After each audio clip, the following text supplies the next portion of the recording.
Hello friends! Today we're going to be counting down to the new year, but also counting down my top 5 favorite units from FEH this year. Specifically, every unit that was released in 2023.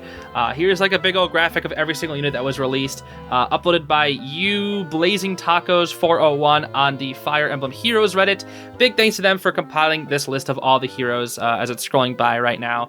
Lots and lots of powerful and cool heroes were released this year, and I'm going to talk about my favorite 5. I also want to say that I am stealing this idea from DTM FEH, so big thanks to him. Please go check him out. I'll leave his channel link in the description.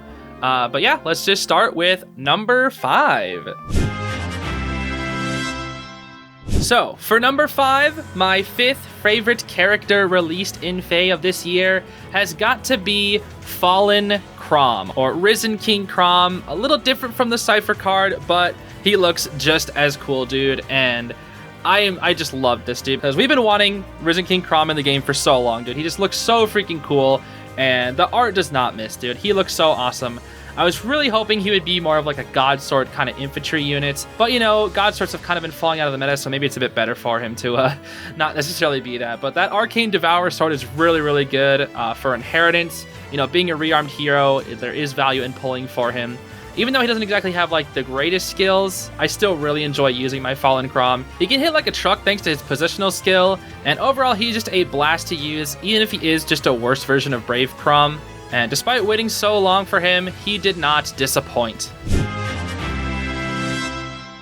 Moving on to 4th place of the year, we have Valentine's Takumi.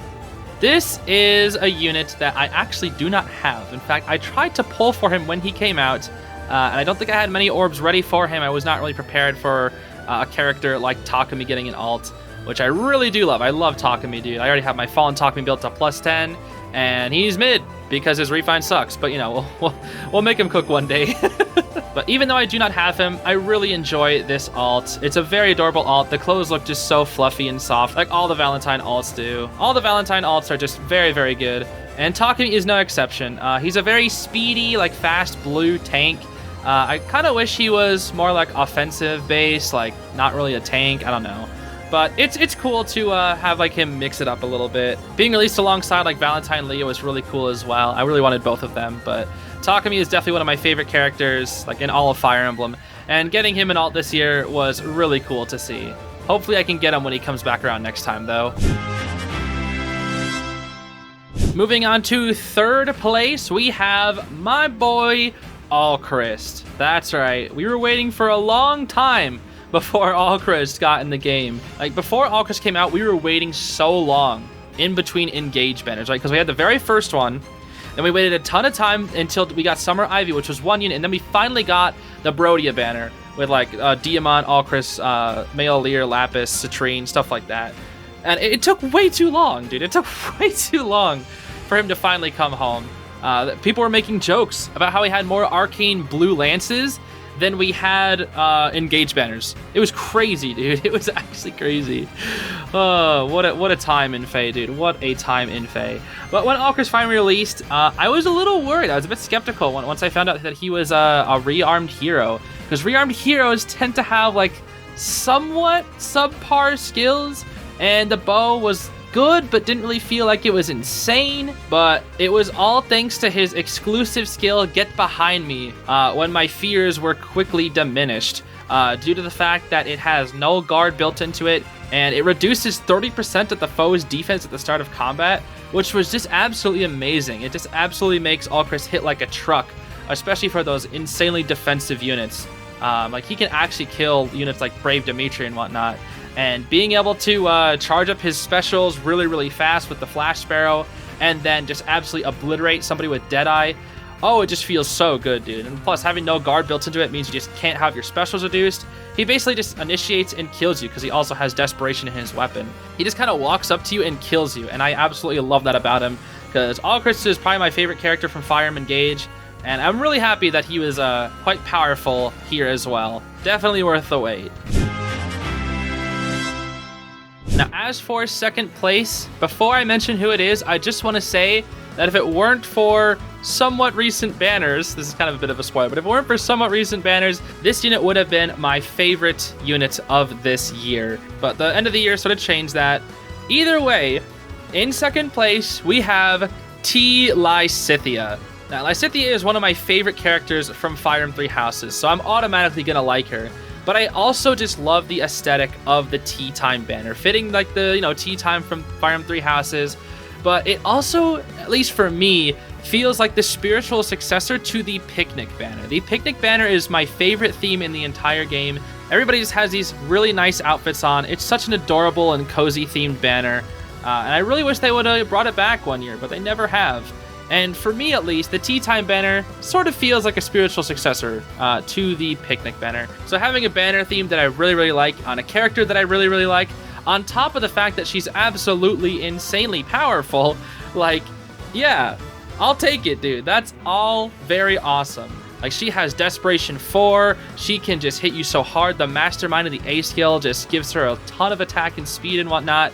This unit just initiates combat and kills you. The biggest thing that she is lacking, in my opinion, is some sort of null guard effect. If she had null guard somewhere in her kit, she'd be perfect, right? That's the only thing that she is missing in her kit, which is why I was a little bit salty when I saw Legendary Camilla had null guard in her freaking kit, which I was, you know, a little bit mad about. But it's fine, doesn't really matter. Either way, I'm really happy with this unit, and I hope she continues to shine and absolutely destroy tanks as much as she is doing right now. Now, before we get to number one, I think it's only proper that we mention some honorable mentions, and I have quite a few of them, so I'm just going to kind of list them off here. First one is pretty much every God Sword that was released this year. I absolutely love using God Swords, so like Summer Fjorm, Ascended Fur, Brave Robin is like a weird sort of God Sword kind of thing. Lucia was super fun to use. Fallen Byleth is awesome. Felix, Severa. There's quite a few more that I'm probably forgetting, but there was a lot of God Swords released this year, and they are all so very cool, dude. I don't have all of them, but the God Swords, they're so very fun to use. Another honorable mention is Duo Asker and Emblem. I think that's a really good pairing. That was on the first banner of 2023, so that was pretty cool, starting things off strong with Duo Asker. I didn't get him, but he's pretty cool. Fallen Maria was really cool, adding in like the Drive Miracle effect. Even though she's kind of fallen off, she's still pretty cool. Myson got in the game from Fire Emblem Echoes. He was like the only new character on his banner, which was kind of sad, but you know, I've been wanting Myson in the game for a while. I don't have him either, but it's pretty cool to finally see him. Just to list off a few more names, Brave Soren was really awesome. I really liked Ninja Sanaki and Micaiah duo. That one was really cool. I'm really glad I got them. Valentine Leo, I really liked. It's kind of similar with Valentine Takumi being paired with him. Brave Corrin is really cool. I really enjoy Winter Byleth, like the Byleth duo is really cool. Both Summer Shezes are awesome. I have both of them. I actually already plus 10 my male Summer Shez, and hopefully we can cook with him soon. Legendary Yuri is also really fun to use, just literally a better version of Yuri himself. And for engaged characters, definitely big honorable mentions to both Alirs, Legendary Alir, Alfred, and Lapis. They're all really fun to use. Some of my favorite characters, although I don't have Alfred yet, but I'm going to try and get him soon. So yeah, tons of honorable mentions, but I like a lot of the characters from this game, okay? Leave me alone. Now, of course, since we mentioned some honorable mentions, I only think it's necessary to mention some dishonorable mentions, and we can diss some of these freaking characters. To start with, everybody from Book 7, you're all trash. I am a Book 7 hater. I'm sorry. For those of you who like Book 7, I'm sorry to disappoint you, but I don't like any of the characters from Book 7. I couldn't care less about any of them, dude. Especially Gulveig. I exaggerate for funnies. I'm just exaggerating here, guys. But I'm the #1 Gulveig hater. I hate her so much. Like, her design is like, It's like, there are things that should not be exaggerated as much. I think like the snake part is cool. Like, there are some cool ideas with her story. Her gameplay is pretty cool, I guess, like the gale forcing and whatnot, but I just don't like her. One of the biggest reasons why I don't like her is because she won CYL, completely based off her appearance. Like, there was absolutely no reason to vote for this character since he just got in the game. Like, it could have gone to somebody else. Like, it could have gone to Bernadette. I think she was 3rd place. I don't really want a Brave Bernadette, honestly. I like Bernie, but I don't really think she deserves a Brave, in my opinion. but not Gulvig, bro. I would have taken Bernie every day over freaking Brave Gulvig. And that's the biggest reason why I hate her. It's just because, like, people just flocked to her design. And I was not all about that. I just absolutely hate that unit, bro. And I probably always will. I know a lot of it is unjustified, but it's just, I don't know, man. I'm just not a fan of Gulvig. Another dishonorable mention, this one's more not because I dislike him, but more because the fact that he's just trash. That's Fallen Onkos. He's so cool, bro. I was waiting for a non-Kos. It's just like, I started Fae, right? Since I started Fae, I was waiting for a non-Kos. And I wanted him to be broken. And guess what? He's basically dead on arrival. He's so bad. He's so bad. What does he even do? I don't even remember his kit. All I know is that he's just complete garbage. I tried using him. He just dies to everything. He's so bad. Like, does he even have a spot? What do you even do? I know he's, like, kind of fast, but, like, he's just bad, man. He's just bad. He should have been so much better, dude. This is a freaking final boss character. Come on, man. Another dishonorable mention. Freaking Hestia and whatever the other one's name is. The twins. This two stupid Sonia's sisters. Why the heck are they in the game and not Jeff? Where's Jeff? I know he's busy doing it to him, but like, where's Jeff, guys? I know his name's Jeddah, but I call him Jeff for the memes. You'll just have to get used to it. I'm sorry. Seriously, remove those two from the game. Put Jeff in. Another dishonorable mention, Patty. Why the heck is she the 1000th hero? Like, yeah, she and freaking Goldengo from Pokemon can chill together, but why her? You know who it should have been? Ascended Alphonse. Oblivion Knight had a beautiful idea of like an Ascended banner with like Ascended Alphonse, Sharena, and Anna for the 1000th hero. It would have been amazing, right? It would have been an amazing idea, but no, we got freaking Patty. And, you know, the only reason why it matters is because she took the 1000 slot. She's fine. I don't know anything about her, but it would have been so much cooler if it was like Ascended Alphonse. And finally, for the last dishonorable mention, Malaleer. I know he's also in the honorable mentions, but why the heck? What did they do to him?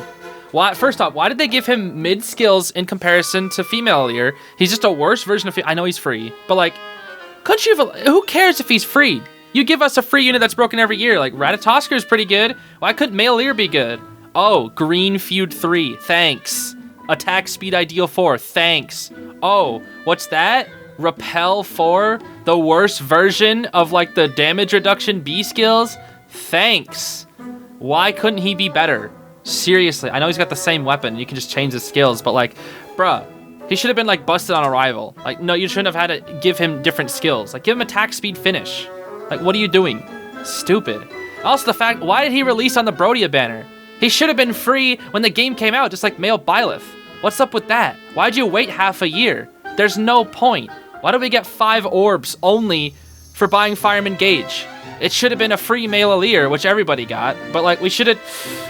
I'm just gonna stop there, or else I'm gonna go on forever. Well, let's just move on. Now, for my favorite unit of the year, it is without a doubt, and if you know me, you already know who it is. It's Winter Dimitri. Yup, it's Winter Dimitri. Pretty new unit, you just came out. Like I was saying, Tila Cynthia would have been my favorite, but Winter Dimitri easily took that, dude. You know what's so funny is I haven't even touched him yet, but it's Dimitri, so he immediately skyrockets to the top, dude. You already know how it is. The thing is, like, Dimitri, he's my favorite character from Fire Emblem Three Houses. Definitely in my top 5 favorite Fire Emblem characters in general, dude. Like, his story is just absolutely so compelling, and I'm kicking myself like almost every single day for not even beating Fire Emblem Warriors yet. I still want to go back to it. It's just, it takes a lot of time. I absolutely love his art. His art just looks so very cozy. And his kit is monstrous, dude. Like, he just runs in, kills you, runs back, and then just becomes a tank for some reason. Like, a Cav tank. That's so weird. He gets, like, Vantage, Distant Counter, damage reduction. It's just like, bro, what do you not have in your kit? It's crazy. Oh, the Winter Three Houses banner, dude. It was crazy. And Yunaka. But, you know, they're all really powerful, dude. But what I was so mad about was that I actually just recently filmed a summoning session for Winter Dimitri. I didn't get a single one. Nothing. Not a single Winter Dimitri. I was so mad. So mad. I did spark him. Thank goodness I was able to spark him. Thank goodness you can spark on Winter banners without Fey Pass. That was the only reason I got him, dude. And I'm telling you, dude, I'm summoning on him until he goes away. I haven't used him yet because I want to make sure if I summon him, I want to have him, like, you know, with a good trait. I'm not going to use my trait fruits on him just yet. But if I don't get any more copies before the banner goes away, I'm going to make sure I, you know, trait fruit him and build him up and just make him God, bro. I am going to freaking plus 10 that unit eventually, which is sad because I still have a lot of other units that I want to plus 10, but, like, it's freaking Winter Dimitri, dude. It's freaking Winter Dimitri, and he's so cool. They had to make such a good unit and put him at the end of the year when I still needed to summon for Dual Lysithea and Lute. It's okay. I'm not mad. I'm not mad. I am a little mad because it's just more orbs I have to spend, but, you know, I'm happy regardless that he's here. And when his banner inevitably goes away sometime soon, I hope he just keeps coming back on, like, you know, other banners in the future, because I really want to, you know, get more of this unit and just watch him absolutely wreck shop. But either way, that's going to be it for me, everybody. Those are my 5 favorite units released this year. Definitely let me know in the comments what your favorite units released this year were, because there was a lot of characters released this year. Lots and lots of good stuff, lots of good content, and lots of scary meta, honestly. And it only seems to be getting scarier, dude. Every single passing day, the meta gets scarier and scarier. Either way, that's going to be it for me. Thank you so very much for watching, everybody, and I'll see you all later. I hope you have a great rest of your day, and I'll see you all in the new year. Bye-bye.